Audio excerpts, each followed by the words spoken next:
Hello Beshi! Kumusta na kayo? Sana ay nag-enjoy kayo sa inyong mga holiday dahil ako ay punong-puno ng stress ngayong linggo. So ito nga yung isang ikina-stress ko ngayong umaga.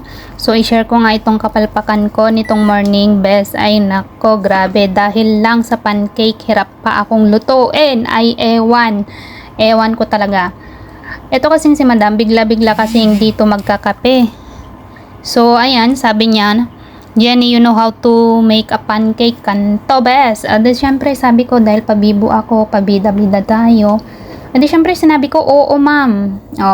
Nung niluto ko yung pancake, mali-mali ako ng ginagawa, bakla. Ay hindi ko alam kung bakit. So ayan, na-stress ako. Pagkatapos niyan, na-stress ako.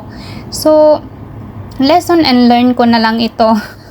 Dahil sabihin na lang natin minsan na hindi natin alam para hindi na tayo ma-stress sa mga ganyang bagay. Pero sa dulo ay naging okay naman yung pancake natin at naitaguyod ko naman ang magandang dekorasyon na gusto ko at gusto ni madam. So ayan, hanggang dito na lang Beshi. Salamat sa inyong panonood. Hanggang sa susunod na video. Bye bye!